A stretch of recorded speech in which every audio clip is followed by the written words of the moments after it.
The story begins in the city of London, where we see a boy named Quinn, who is on his way to a nearby subway station to meet his mother.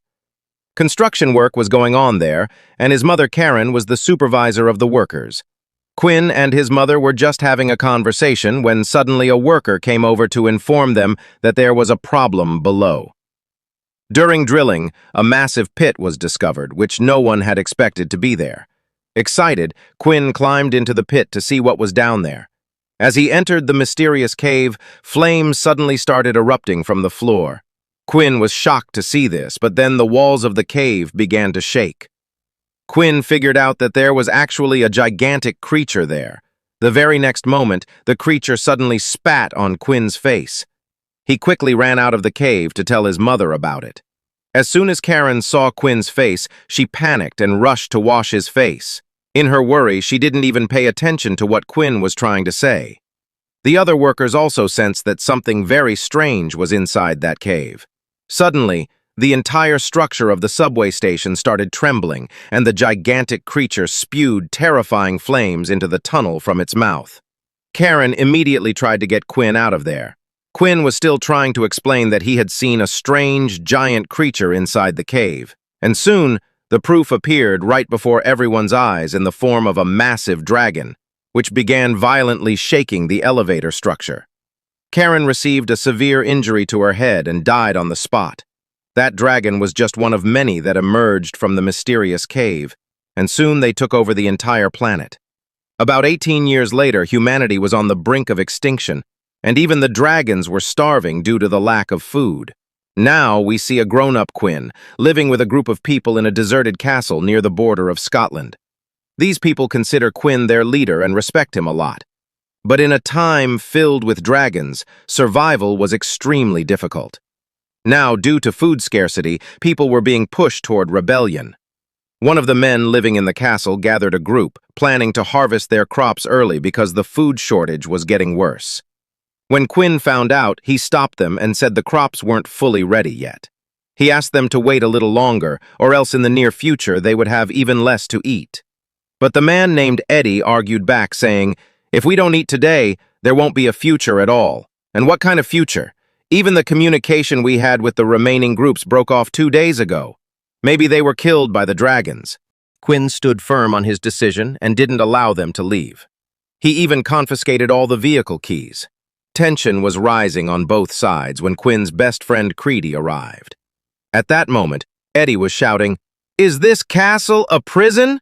To which Creedy replied, "Anyone who wants to leave is free to go, even if it puts all of us in danger. But remember, whoever leaves can't come back." For the time being, that calmed things down, and Eddie didn't leave. Later, we see Quinn and Creedy performing a small play to entertain the children of the castle. Before bedtime, Quinn had all the kids recite a sort of prayer, not in the name of any god, but more like a question and answer routine, what to do and what not to do if a dragon appears. This two-way, as that night, Eddie secretly stole the keys to the vehicles and woke up his friend Michael. He also told Michael's wife to stay quiet and not tell anyone. Soon, a few more people joined them, and they silently drove out of the gate with the stolen vehicles.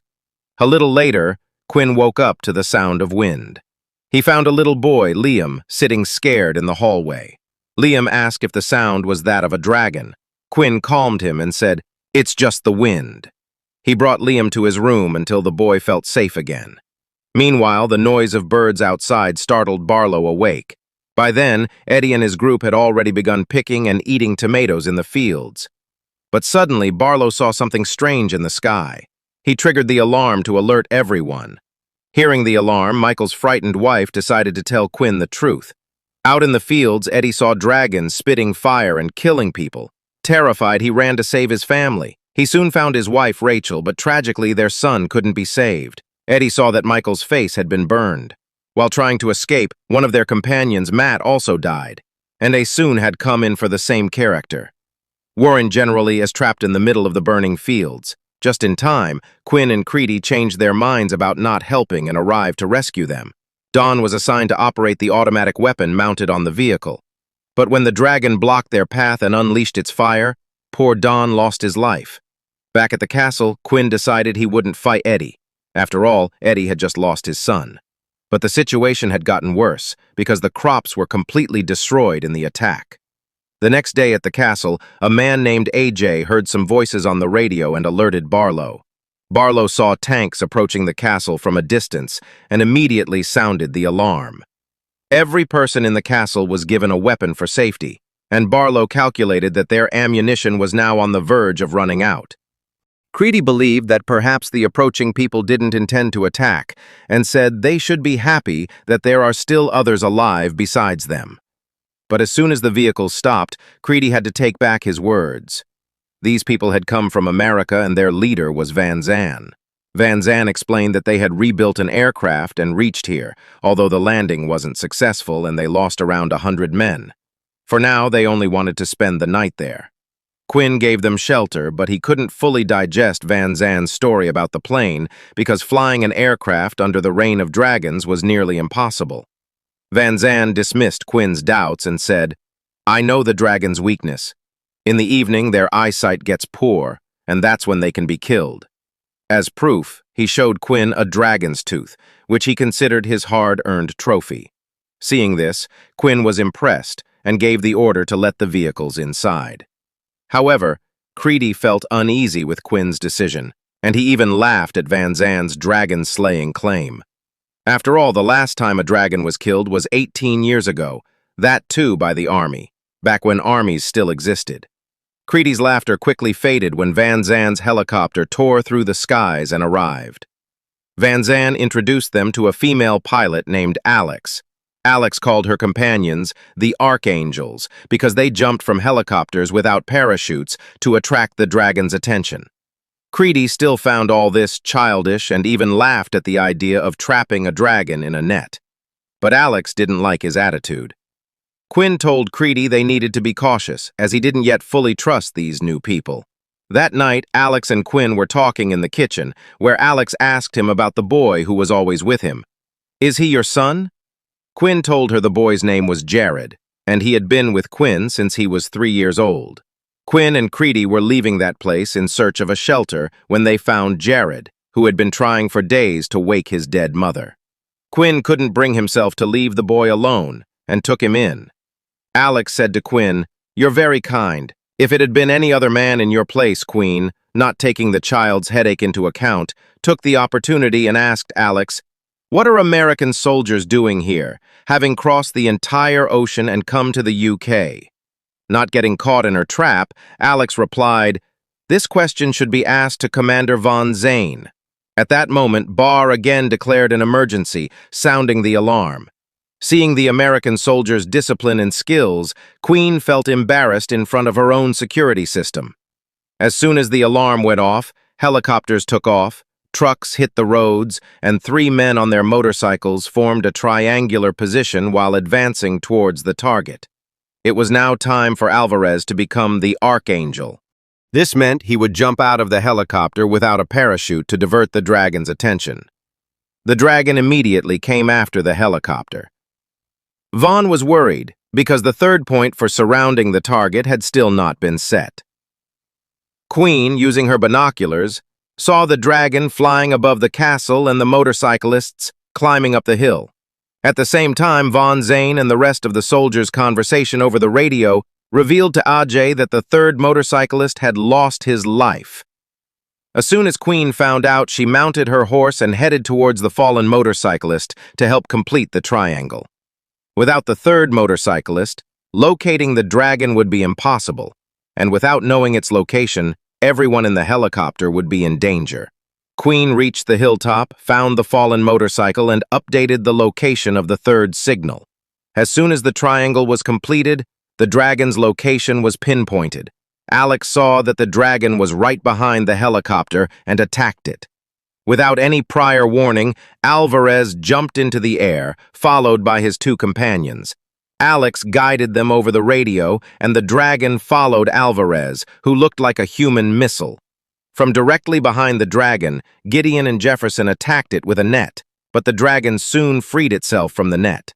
Due to the thick clouds, they couldn't see anything, and Alvarez only saw the dragon when it was very close. The dragon burned Alvarez to ashes with its fierce fire. Alex also saw Alvarez being shattered on the ground through the radar. On the mountain, Queen contacted Von Zane through the radio of the motorcyclist, and now it was time for Plan B. According to this plan, Queen would now lure the dragon towards her, and she started moving at full speed. Now, it was Von Zane's job to keep her alive. As the horse came down the mountain, Von Zane launched a missile in the same direction. Queen quickly changed his direction, and the missile hit the dragon that was right behind him. Before crashing into the castle courtyard, the dragon unleashed one final burst of fire. Commander Von Zahn went near the jaw of the hunted dragon and pulled out one of its teeth as a souvenir. That night, the castle was filled with joy and celebration. But Von Zahn arrived with teary eyes and said, "This is not a moment to celebrate. 3 of our soldiers gave their lives to kill this one dragon." Queen completely agreed and attended the funeral of those 3 soldiers. He told Von Zahn, "This is my home. I've buried many of my comrades here. You have permission to stay, but we deserve to know. Why have you come here?" Finally, Von Zahn decided to tell the truth. He said that he had killed over 200 dragons, but later discovered that all of them were female. Their study revealed that there was only one male dragon who had fathered all the others. If they could kill this one male dragon, then the dragons would eventually die out on their own. After extensive scientific research, they found out that this male dragon is in London.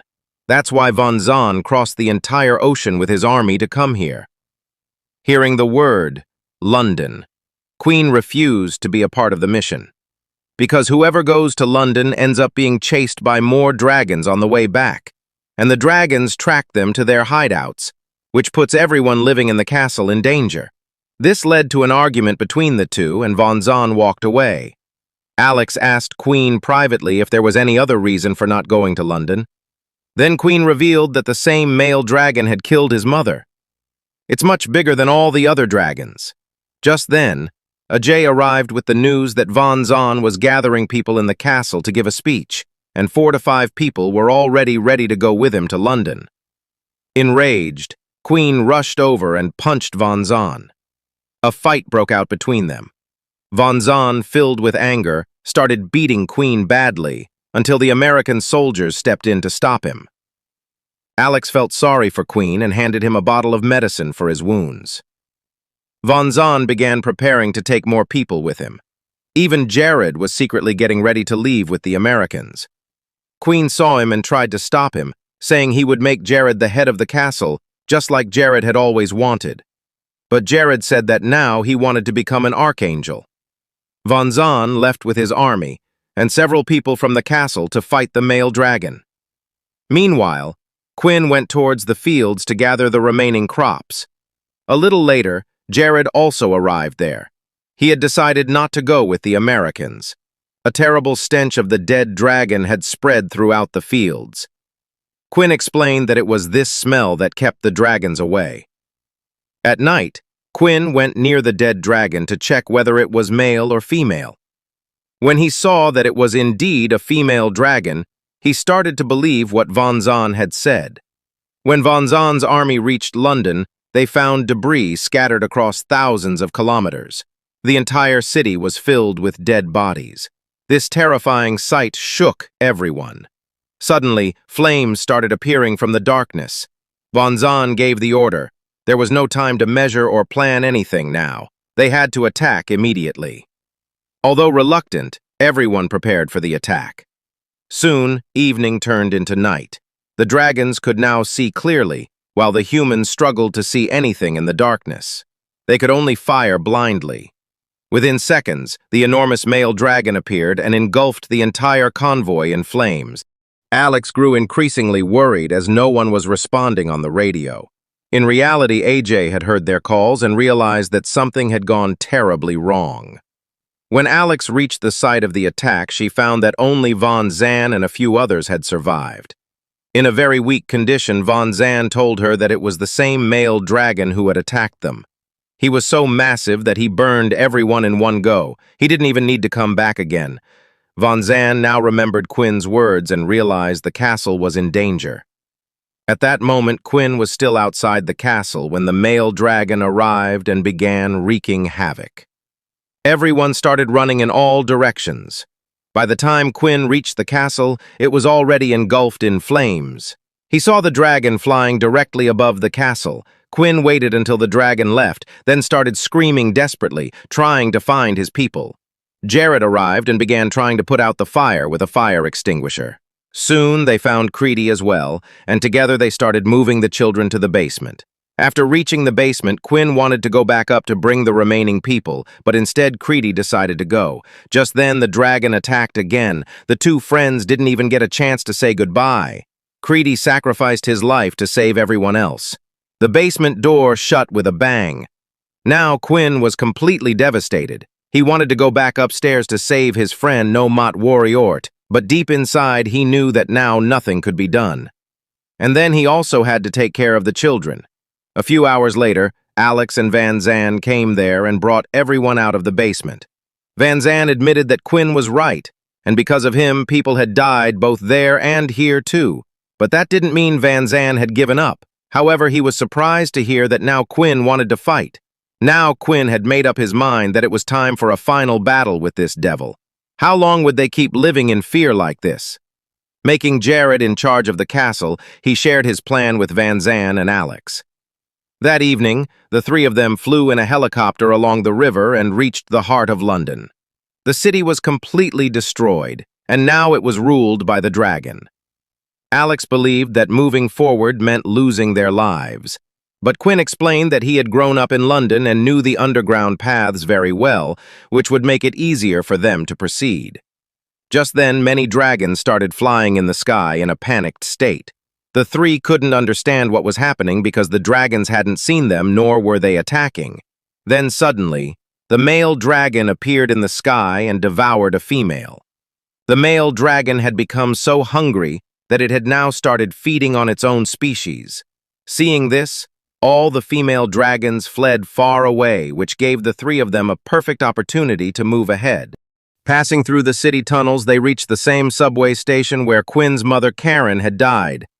The plan now was to lure the male dragon here and attack him with explosive arrows. As soon as Quinn got on the elevator, he was haunted by the painful memories of his childhood, the same place where his mother had died.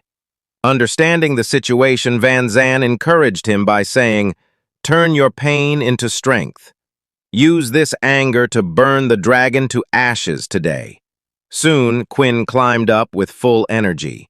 Van Zan instructed all three of them to go in different directions, and as soon as the dragon arrived, all three took their positions. Just then, Quinn realized he had lost his arrows. Alex was very scared. She usually fought enemies from high up in the sky, but now, finding herself alone on the ground, she became very nervous. Van Zan gave her orders from the top of the tower to stick to the plan and kept telling her to keep moving forward. Alex, trying to overcome her fear, started running and distracting the dragon. The dragon now began to follow her. Just as Van fired an arrow, the dragon turned towards him at the last moment and neutralized the arrow with its fire. Seeing the dragon coming towards him, Van Zan didn't flinch and stood like a true warrior. He leapt towards it, but this time the dragon swallowed him alive. After Van Zan's death, Alex and Quinn abandoned the plan to split up and decided to stay together. By now, the dragon was slightly injured, but it soon forgot everything and set off again to finish off its enemies. Suddenly, Alex saw the lost arrow. Quinn somehow ran towards it and prepared for the shot. There was very little time, so Alex distracted the dragon by firing bullets in front of it. As soon as Quinn loaded the arrow, he faced the dragon, and at last he had the chance to avenge his mother's death. As soon as the dragon opened its mouth, Quinn shot the arrow. It hit the target, and the dragon exploded terribly. In this way, Quinn avenged his mother's death and saved humanity from being completely destroyed. If you liked the video, don't forget to like it and subscribe to the channel. See you in the next video.